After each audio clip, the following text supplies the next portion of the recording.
Підсумки 13-го Рамштайну. Чи вони допоможуть українцям легше просуватися на фронті та завдати вирішального удару окупаційним російським військам? Та чому росіяни навіть готові обстрілювати українські міста протикорабельними ракетами? Про це і не тільки говоримо з екс-заступником начальника Генерального штабу Збройних сил України, генерал-лейтенантом Збройних сил України Ігорем Романенком. Пане генерале, слава Україні! Як ви проаналізуєте все те, що відбувається на українському фронті зараз? Тому що, за повідомленнями заступника міністра оборони Ганни Маляр, на кожному з напрямків Україна має просування близько 1 кілометра. А це Бахмутський напрямок, Бердянський, Маріупольський також додався. Героям слава. На мій погляд, треба розділяти дії, хоча вони багато в чому поєднуються вже останній час, але ж на східному напрямку, де Сили оборони України виконують завдання стратегічної оборонної операції, і це відбувається з кінця січня цього місяця, це з Харківської майже до Запорізької області в цих регіонах. І найбільші інтенсивності бої тут йдуть на напрямку Кремінної, Бахмут, Авдіївка, Мар'їнка. І з нашого боку відмічаються наступальні дії в районі Бахмута, на флангах, на півночі і на півдні, де ми здійснюємо дії асиметричного порядку, не так, як це робили вагнерівці, тобто в лоб в це місто, яке знаходиться якби в котловані, а навпаки на флангах, де захоплюємо, вивільняємо наші висоти, вони пануючі, і розташовуючи там засоби ураження, артилерію, наносимо відповідні удари по підрозділам ворога, які розташовані безпосередньо в місті. Завдяки цьому вони вимушені будувати свою оборону східніше від центру, навколо річки Бахмут. Туди вже зайшли замість вагнерівців ДНРівці, ну і намагаються виконувати завдання по оборонним діям. Крім того, противник бачить, що там є перспективи на Бахмутському напрямку тактичного рівня щодо охоплення, причому не тільки самого Бахмута, а й більш широкі. Якщо подивитися на мапу, там дії навколо Солідара, з району Сіверська і так далі. Але для цього треба додаткові сили, резерви з нашого боку. А з цього приводу керівництво воєнне буде визначатися, де саме доцільніше застосовують в подальшому ці резерви. Те, що стосується бойових дій на півдні, як відомо, більше тижня вже відбуваються попередні підготовчі операції в нашому наступі стратегічному. Наші дії зводяться до того, щоб захопити ділянки першої лінії оборони противника, а він за 9 місяців ворог побудував досить щільну оборону в 3 лінії, і бої йдуть по першій лінії. В цілому система оборони в глибину десь до 30 кілометрів всі 3 лінії. Ну і тому зараз бої йдуть перше.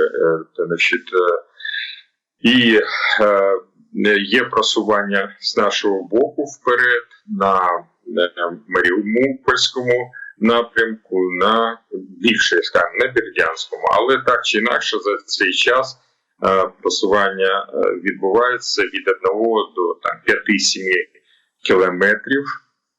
Хоча декілька діб тому була зупинка і по погодним умовам, і для того, щоб переформулювати наші підрозділи, частини для подальших дій.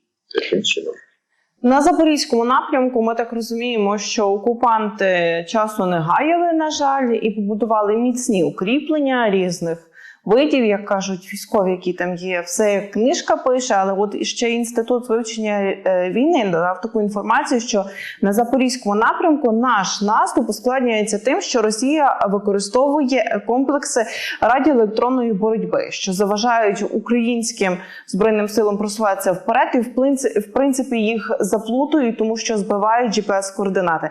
Поясніть, будь ласка, більш детальніше, і це, на вашу думку, можливо?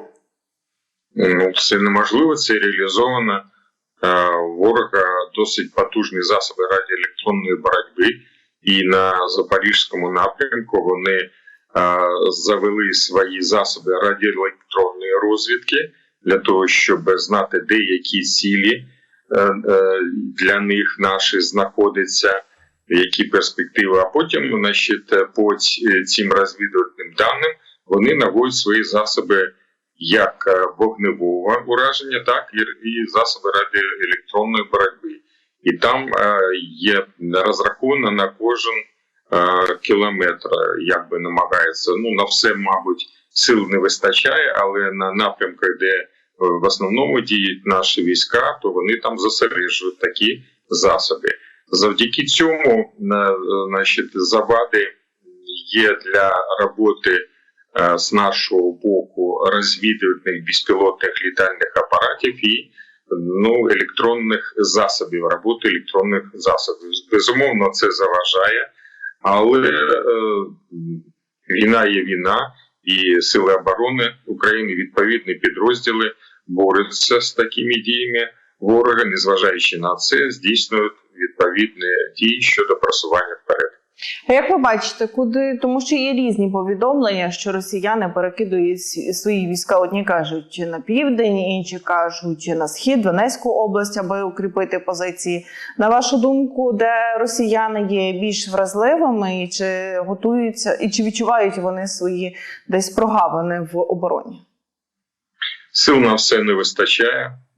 Це відомо, якби в будь-якій війні і бойових дій. Тому в зв'язку з затопленнями територій Лівобережної Херсонщини вони затопили там і свою першу лінію оборони, з якої була знята і техніка, і війська, і перекинути на Запорізький напрям, а також на Бахмутський. Ми з вами обговорювали ситуацію, що на Бахмутському напрямку, щоб зупинити ці флангові просування наших сил оборони вперед, противник застосовує резерви. І взагалі перед цими діями за 9 місяців вони підготували по різним оцінкам десь до 60 тисяч військовослужбовців резерву, тобто сформували один корпус, 2 дивізії і один полк морської піхоти. Де саме будуть застосовувати, по даним і аналітики західної, вони вже використали і залишилось у них там 30-40% від резерву, а у нас залишається десь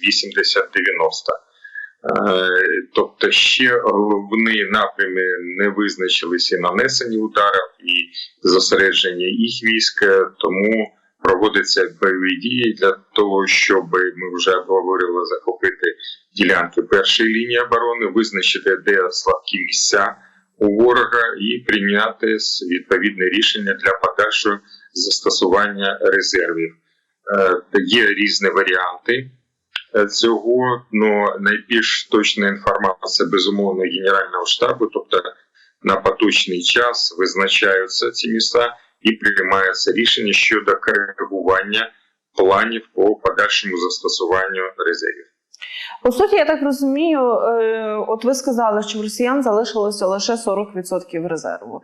Ми можемо сказати, що зараз на оборону вони витягують максимально все, що в них є, тому що з повідомленням польського аналітика пана Музики, Україна задіяла лише 3 з 12 бригад, і це, так би мовити, що називається проба пера, хоча, очевидно, бої тяжкі йдуть. Україні треба розрізняти. Є 12 бригад, які формувало Міністерство внутрішніх справ, а є ще окрема бригада, які формували Збройні Сили України, по яким даним не даються, і це вірно. Тому в першу чергу, скоріше всього, говориться про бригади з Міністерства внутрішніх справ, Тобто резерви ще є, але противник теж не використав свої. Тобто задійні, я би сказав, тактичного рівня, скоріше всього, резерви. В подальшому при прийнятті рішення на подальше застосування будуть вводитися в дії і основні резерви, але поки ще це не відбувається з обох сторін. Як ви бачите, як у ворога з логістикою, як в них з доставленням боєприпасів, снарядів, тому що якщо ми говоримо про лінію фронту, то, якщо я не помиляюся, в січні генерал Залужний говорив, що у нас активна лінія фронту – це більше 1000 кілометрів, а взагалі фронт – це майже 4000 кілометрів. Як окупанти дають собі з цим раду, тому що ми бачимо, що Україна і партизани на тимчасово окупованих територіях роблять їм точно нерви. Нерви нервами, але на поточний час ми маємо суходольний коридор з континентальний ми маємо. Вони мають, а ми намагаємося порушувати з континентальної частини Російської Федерації в Крим і в зворотні. З урахуванням того, що функціонує Кримський міст, то функціонує в цілому поки ще, на жаль, весь цей ланцюг логістичного забезпечення, включно і з використанням залізниці, які там є, які активно використовують російські війська.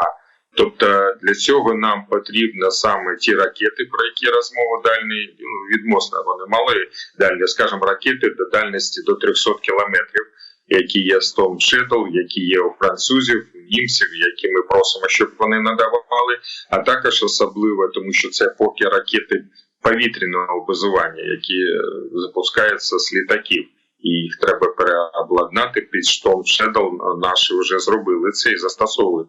Але нам потрібні і ще в першу чергу атакамси, тому що засоби їх використання атакамсів – це хаймерси і МЛРС, це на гусеничній ході, засоби залпового вогню нанесення, вони є в Україні, є в силах оборони України. І питання у тому, щоб поставляти пакети з цими ракетами. І вони зрозуміли, що наземного висування дуже швидка, велика швидкість, там до 5000 кілометрів за годину балістичної траєкторії польоту, тобто дуже важко. Якщо до хаймерсів вони вже знайшли підходи щодо знищення деяких, я це підкреслюю, то це нова зброя балістична, і для них буде велике затруднення, незважаючи, що вони стягують туди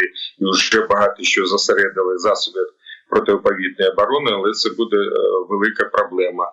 А з нашого боку нам потрібно саме такі спроможності для нанесення ударів, оскільки, на жаль, противник має перевагу в повітрі, як відомо, і нам потрібні такого роду ракети, нам потрібні безпілотні літальні апарати, ударні і баражуючі боєприпаси, в народі камікадзе, за рахунок застосування яких можна було наносити відповідні удари по об'єктам ворога. Подається, що саме про поповнення боєприпасів для України і авіацію був оцей крайній Рамштайн-13. Але чи ви задоволені як експерт, як генерал його результатами? Що би ви виокремили позитивного і негативного з цього Рамштайн? Стратегічно будь-який воєнний спеціаліст, експерт не може бути задоволений тим, яким чином відбувається логістика наших бойових дій. Тому що з урахуванням того, що відбулося на 13-му Рамштайні, треба згадати, що говорив Ллойд Остін, міністр оборони Сполучених Штатів, на першому Рамштайні. А він говорив, що підсумки цієї війни повинно стати послаблення країни-терориста Російської Федерації настільки, щоб вони не були спроможні взагалі і чи деякий час вести дії, вести війну таку, як вони ведуть зараз в Україні. Це стратегічне завдання, яке потребує відповідного логістичного забезпечення. То, що відбувається зараз на рівні логістичного забезпечення, як це формулювали наші генерали Залужний і Забродський восени, тобто для звільнення територій, захоплених ворогом після 24 лютого минулого року. Наше завдання – деокупувати всю територію. І це потребує більше, безумовно, озброєння техніки. І ми бачимо, що для цього нам не вистачає принципово, скажімо, і противник має перевагу. Треба хоча б в потенціалах порівнятися з ними, з угрупуванням їх військ на території України. А саме в ракетних військах, в авіації, в артилерії. Ну, про живу силу тут зрозуміло. Ми будемо тут боротися, як і по решта напрямів, скажімо, за якість. Але тут треба вирівнювати цю ситуацію, і поки ще цього не відбулося. Але так чи інакше, безумовно, ми вдячні нашим союзникам за допомогу і констатуємо, що на 13-му Рамштайні просувалися вперед питання щодо авіаційної коаліції, де 8 країн пропонують не тільки F-16, а й десь до 5 типів різних літаків. І, можливо, це не зовсім гарно з точки зору логістичного забезпечення діяльності цих літаків, але я думаю, всі 5 якби не зайдуть в Україну. Це по-перше, а по-друге, нам треба визначатися, якщо нам потрібно якомога більше авіації, а нам це потрібно сучасної зараз і якомога швидше, то нам треба заводити по максимуму, де вони є. Ну, це мається на увазі F-16, наприклад, в Австралії, але не тільки в Австралії, є в Іспанії, в Фінляндії, в Канаді. І канадійці взагалі нам пропонували їх ще в 2014 році, на всяк випадок. Але от рішення таким чином. І багато що нам пропонували. Німці пропонували підводні човни, ну і так далі. Але по тим чи інакшим причинам таким чином працювали, що на поточний час ми маємо, що маємо.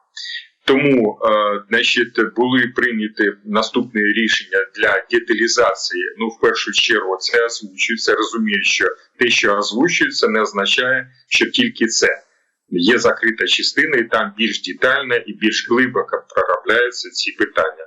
Так от, завжди говориться поки ще про навчання, і хтось там не навчає, а потім навчає, наприклад, як Швеція двічі нам відмовляла, а тепер погоджувалась. І чому ми це будемо навчатися на шведський Гріпен, якщо потім ми не будемо їх використовувати подалі. Ну, така дипломатична гра, хай граються, а нам треба своє. Тобто нам треба якомога швидше і більше авіації. Для того відбувається вже навчання, і не тільки пілотів, а повинні ще навчати інженерно-технічний склад, дуже важливо, і готувати наші аеродроми.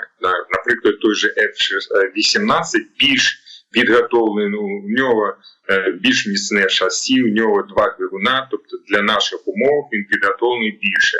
Гріпен шведський, вони використовують більш простий літак, але всі ці літаки можуть використовувати. Це дуже важливе, принципове озброєння авіаційне, націвське, сучасне, яке дасть нам відповідні можливості, ну і перевагу в цілому, для чого нам потрібно. Тобто, от таким чином авіаційне питання там піднялось. Крім того, хаби по ремонту озброєння техніки, ми бачимо, що почались бої тільки тактичного рівня на півдні. Зрозуміло, що це наступи, це втрати як озброєння, техніки, на жаль, і в людях. І відреагували на це наші союзники, вони нам будуть вже кошти виділили під це.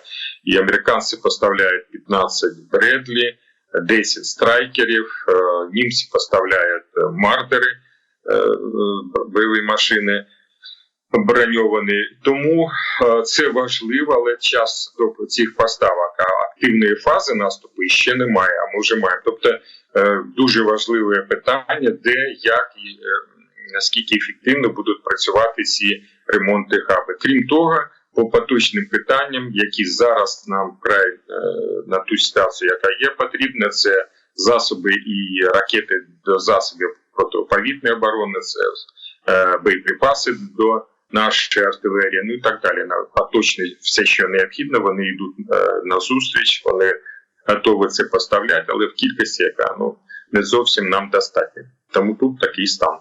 Ми з вами, коли ви згадали про F-16, що ми могли отримати їх ще в 2014 році. Очевидно, що це змінилася історія бойових дій, історія фронту, тому що хоч якось ми могли б давати бій ворогу у повітрі. Але коли ми говорили, експерти, зокрема, і представники Генштабу про цей великий наступ, який планується зараз або вже частково відбувається, то вони казали, що F-16 – це те, на що вони ставлять ставки при цьому наступі, аби відбувалося прикриття, так би сказати, піхоти. Як ви думаєте, чи ми можемо тягнути час такими тактичними ударами до того моменту, поки Україна таки не отримає F-16, таки отримає F-16? Питання, опять-таки, не треба вже наполягати саме на F-16, а це треба говорити про літак 4 плюс покоління натовський і не тільки F-16. Ми з вами говорили це питання, що треба якомога більше, якомога швидше, хай ще будуть навіть різні літаки, ті ж і F-18, і Гріпен, і інші. Тобто пропонують Єврофайтер, Міраж, Торнадо і так далі. Але питання не в цьому. Згоден, що коли вони з'являться. Як прогнозується на кінець літа, початок осені, а бойові дії почались вже зараз. Тобто ситуації принципово змінені в авіації в найближчий час ми не очікуємо. Треба вести бойові дії з тими можливостями, які є на поточний час. Для цього треба засоби протиповітряної оборони, причому не ті для прикриття об'єктів і міст, як ми раніше, так сказати, дивилися, обговорювали, аналізували цю ситуацію, а саме для прикриття військ. Потрібно більше засобів армійської авіації, сучасних нам надавати. Тут процес тільки відбувається останній час. Тобто, як ми бачимо, на ваше питання стратегічне, чи можна буде задовольнитися логістичним забезпеченням, безумовно, ні. Тому що наші союзники побудували допомогу, вже, правда, перейшли від стратегічного підходу відносно того, щоб допомагати так, щоб Україна не програла, до того, щоб тепер допомагати, щоб вона виграла, але не швидко і не рішуче. І це, на жаль, відбувається. Як ми бачимо саме по цим поставкам, про які йдеться, хоча вони досить суттєві, це зрозуміло, але вони знають, що поки Україна воює, то вирішується питання не тільки виключно українське, а питання свободи Європи і фактично свободи і демократії в світі. І в зв'язку з цим вони вже готуються до повномасштабних бойових дій з Російською Федерацією. Тому що на цьому Рамштайні, і далі там сьогодні міністр оборони повинні збиратися, вони розглядають плани ведення бойових дій широкомасштабних НАТО з агресивним Російською Федерацією, Збройними силами. Це багато про що говорить. Так от, поки ми будемо триматися, воювати, виконувати завдання, вони як мінімум пізніше вступлять в цю війну, якщо взагалі вступлять. Тобто підхід з боку досить повинен бути прагматичний, він так і є, прагматичний, і є інтереси українців по Україні, а є інтереси наших союзників по Україні, не кажучи про ворога, з яким ми боремося. І все це треба відрізняти, чітко розуміти і всіляко допомагати нашим силам оборони України в цій боротьбі. Лише у червні ворог під час атаки застосував 100 ракет різних типів, а також 255 ударних БПЛА. Раніше ворог наносив на об'єкти удари ворог наносив на об'єкти логістики, промисловості і газопостачання. Про це повідомив заступник начальника Головного оперативного управління Головного штабу Збройних сил України генерал Громов. Ну, давайте, ми розуміємо, так, що, очевидно, ці всі ракетні атаки відбуваються, аби зірвати наші контрнаступальні дії, але поясніть доступно, яке це навантаження на протиповітряну оборону. Тому що я ще раз кажу, що лише у червні 140 ракет різних типів і 255 ударних БПЛА. Ну, я хотів би додати до інформації, яку ви довели від генерала Громова, що удари останній час уже в зв'язку з початком дій наступальних, ми говоримо, попередні дії вже почалися, значить, ворог наносив удари і по воєнним об'єктам, в першу чергу, до яких відносяться аеродроми. І офіційно це підтверджував наш Генеральний штаб, і Хмельницький, там, ну, не буду перераховувати, є аеродроми. Тому значить, і по результатам дій нашої протиповітряної оборони ми бачимо, що якщо навколо столиці і по області в цих регіонах досить міцна протиповітряна оборона, але забезпечити її по всій території, по нашим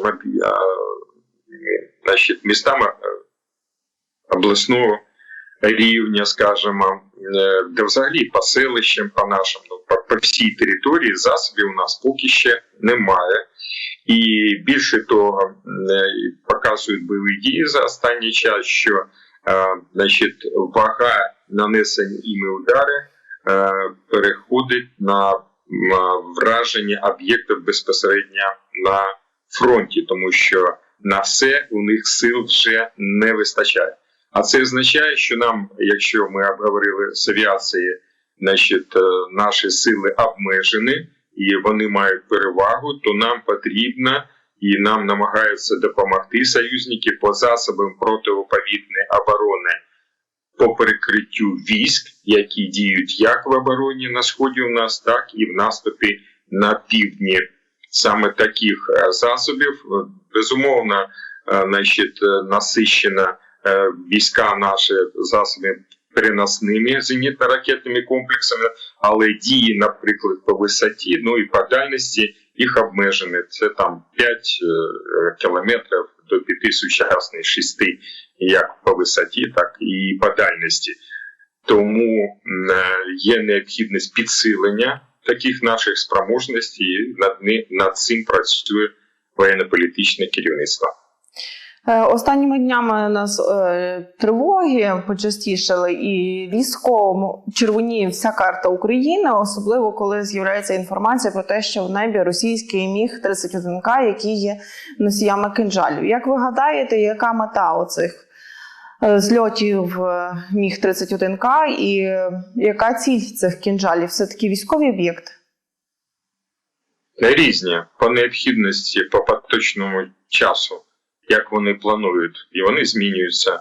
Ми бачимо, що намагалися кінжалами, а кінжал – це модифікація ракети «Іскандер» балістичної, тільки пристосована для запуску саме з цього літака, про який ви говорили. Тому питання принципового порядку було, чи спроможні Петріоти, ну, а подальшому і сам ті знищувати такого роду балістичні ракети, і показали дуже гарний результат з цього приводу. Кінжали збивали, і іскандери збивали, але це і вони намагалися бити по центрам прийняття рішень, і їм це не вдалося. Але таку щільну протиповітряну оборону по всій території України і над військами ми сформувати поки ще не можемо.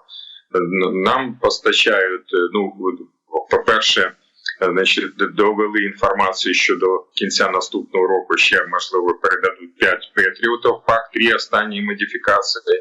З боку французів і італійців заяв поки не було, тільки там, можливо, по батареїці завели сам ті, але подивимося, як це буде далі. Фірма Рейтинг, яка випускає ці зенітно-ракетні комплекси, довела, що вони збільшать їх випуск до 12, але це перспективи, а нам воювати зараз вже потрібно. Зараз даються американські зенітно-ракетні комплекси ХОК, але їм там 60-70 років, вони нам безумовно потрібно збивати аеродинамічні цілі, до яких відносяться літаки, крилаті ракети, безпілотні апарати і вертольоти, але їм не позбиваєш більш сучасні ракети, але вони потрібні. І потрібні нам ще до цього, щоб комплекси були мобільні.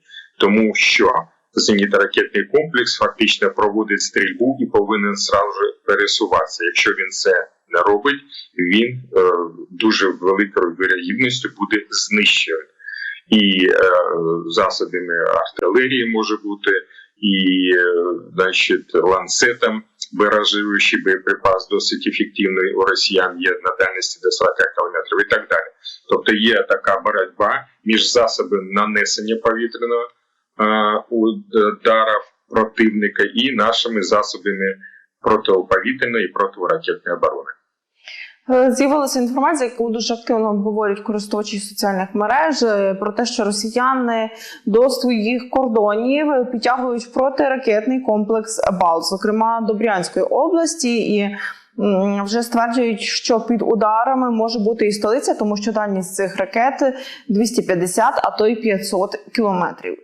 Що ви знаєте про цей протиракетний корабельний комплекс БАЛ, і росіяни будуть протикорабельними ракетами обстрілювати українські міста?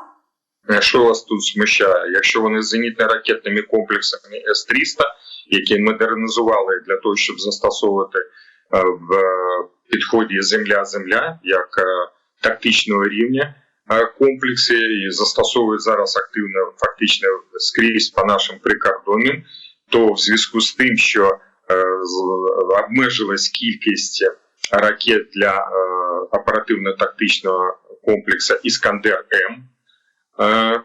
Ми вже говорили про ці ракети, а також ракети калібра морського базування. Тільки є досить велика кількість ракет для запуску з повітряним базуванням.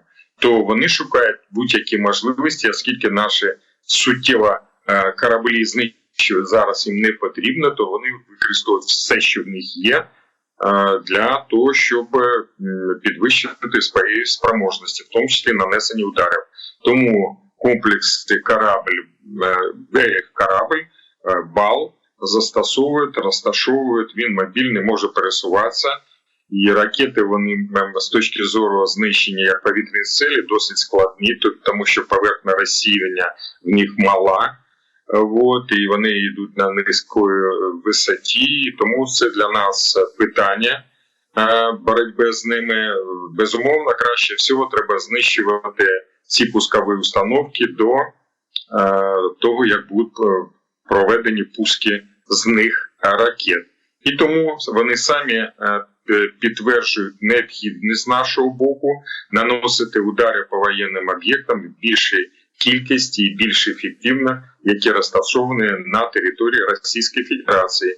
І це показувати, безумовно, треба нашим союзникам, чи вони вважають союзники, що ми будемо дивитися на те, як вони будуть нас знищувати цими системами, а ми будемо дотримуватися того, що ніяк, про що розмова. Безумовно, ми будемо продовжувати дивитися і чекати, як вони стануть, ці росіяни, добрі.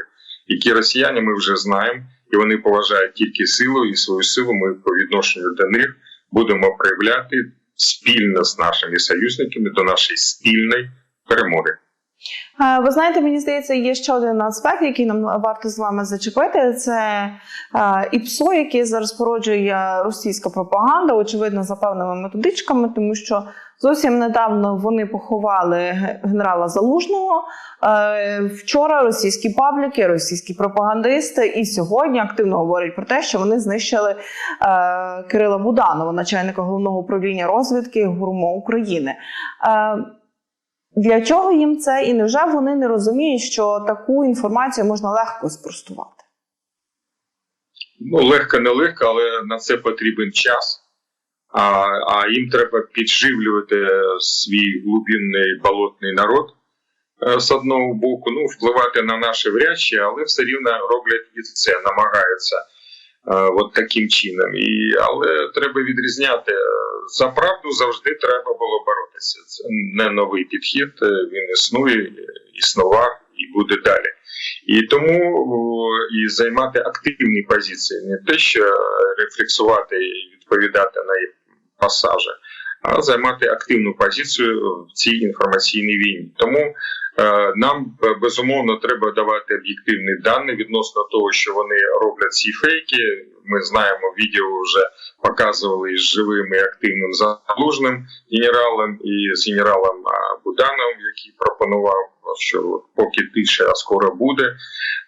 А з іншого боку показують, як ми знищуємо дійсно їх генералів. І за війну, по різним оцінкам, там десь до 10-15 генералів знищені, останні зовсім недавно. І це багато про що говорить з точки зору тому, що дуже з великими помилками працює їх система управління. Якщо генерали вимушені лазити там по передовим, не довіряти своїм підлеглим, намагатися з берданами на перевіз там в атаку їх піднімати чи щось таке. Так от це важливо, якщо тут є фейки, подивіться, особливо на першому року війни показували поіменно там по різним даним, де їх хоронили, цих генералів, підтверджує те, що це все було об'єктивно. І вони їх втрачають і будуть втрачати далі, поки не закінчать цю війну. Ну а так, це боротьба, інформаційна війна, це складова гібридної, складова широкомасштабної війни. І ми з вами теж в цьому приймаємо участь. Дякуємо вам, що знайшли час з нами поспілкуватися. Я нагадаю, з нами був генерал-лейтенант Збройних сил України Ігор Романенко, екс-заступник начальника Генерального штабу Збройних сил України. Пане Ігорю, дякую і слава Україні! Бережіть себе! Героям слава! Дякую і вам за спільну роботу. А нашим глядачам я нагадую, що ви маєте підписуватися на наш канал, коментувати це відео та поширювати, адже разом з вами ми доносимо світу правду, і алгоритми Ютубу працюють таким чином, що чим більше коментарів та більше лайків, це відео побачить більша аудиторія. Дякуємо, що ви з нами.